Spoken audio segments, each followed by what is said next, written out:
여러분의 10대 시절은 어떠셨나요?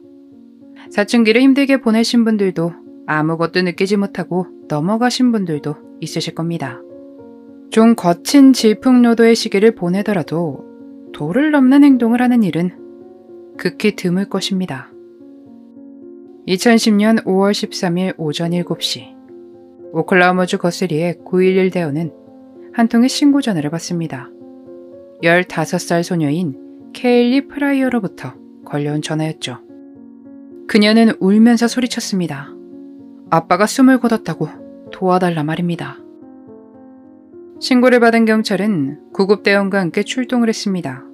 벽과 바닥, 침대에 혈흔 자국들이 있었지만 몸싸움의 흔적은 없었으며 집에 누군가 침입하는 적 또한 없었죠. 부검에서 목과 등에 찔린 상처들이 확인됩니다.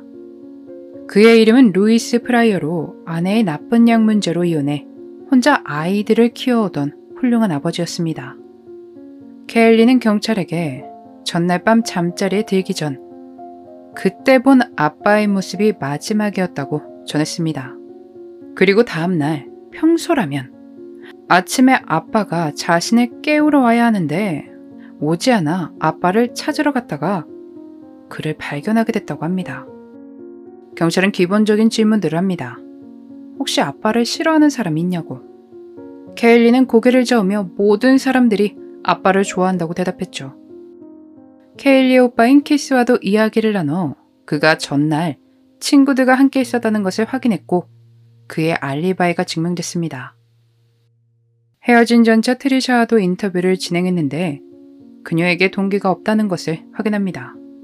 처음에 양육권이 문제가 됐을 수도 있다고 생각했지만 그녀가 원한다면 언제든지 아이들을 볼 수 있던 상황이었기에 동기가 될 수 없다고 믿었습니다. 그렇게 프라이어 가족들을 만나 인터뷰를 진행했고 주변 이웃들도 찾아가 질문들을 했습니다. 그리고 대부분의 사람들이 루이스의 딸 케일리가 굉장히 반항적으로 행동하며 술을 마시는 데다 아빠가 없을 땐 파티를 연다고 전했죠. 이야기를 전해들은 경찰들은 수사 방향을 바꿔 케일리에 대해 더 면밀히 조사하기 시작합니다. 케일리는 장난을 칠 만한 상대는 아니에요. 언제든지 싸울 준비가 되어 있는 애거든요.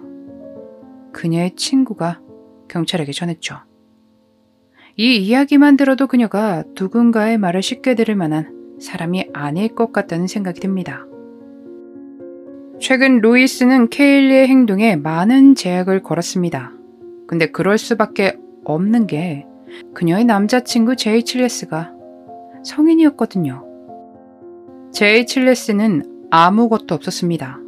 머물 수 있는 집도, 직장도 없었으며 수중에 돈도 없었죠.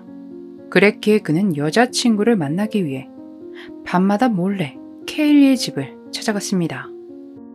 사건이 발생하기 얼마 전 루이스는 딸의 남자친구 존재를 알게 됐고 그에게 더 이상 딸을 만나지 말라고 이야기했었답니다.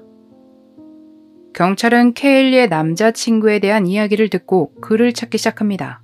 그리고 얼마 지나지 않아 그를 발견할 수 있었죠. 그는 무죄를 주장했습니다. 자신은 이 일과 아무 상관이 없다고 말입니다.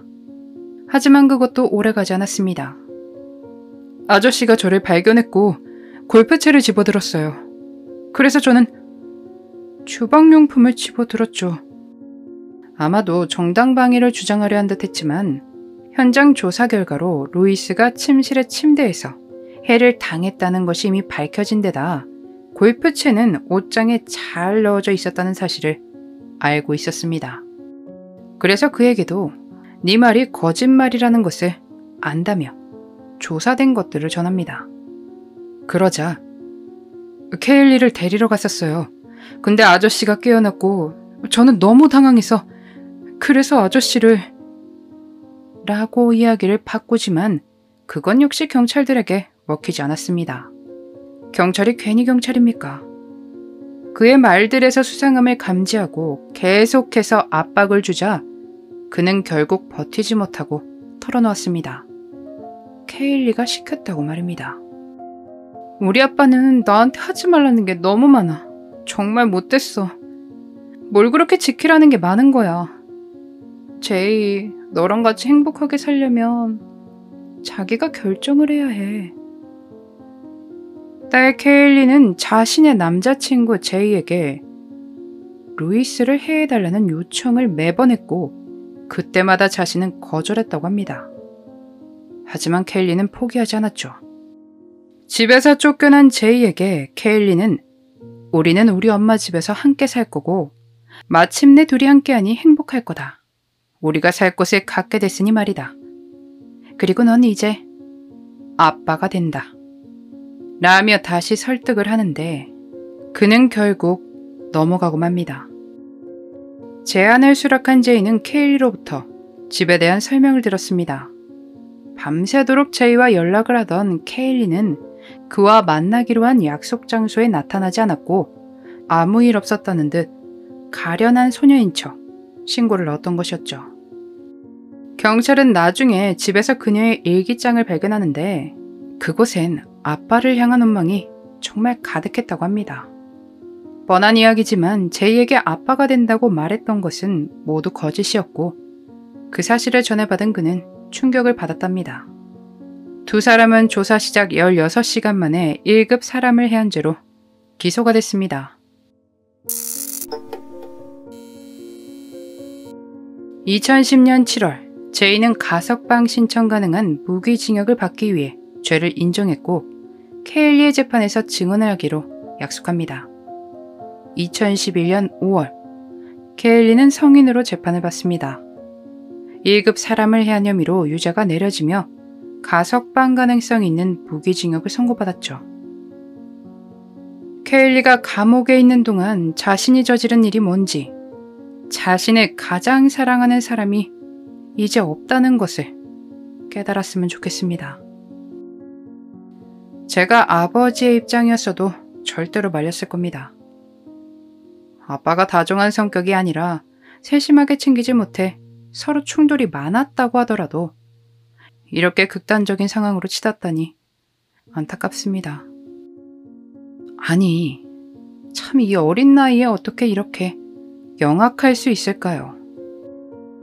10대들의 사건을 많이 접하지만 그때마다 경악을 금치 못하네요.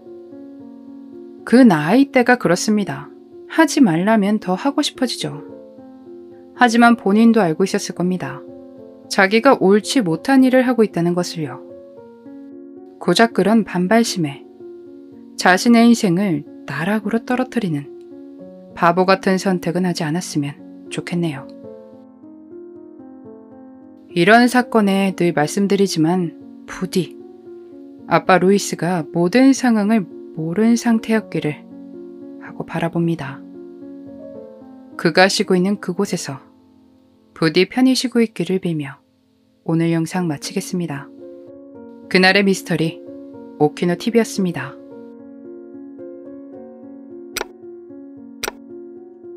마지막까지 시청해주셔서 감사합니다. 좋아요와 구독은 저에게 큰 힘을 줍니다. 오늘 하루도 수고하셨습니다. 좋은 밤 보내세요.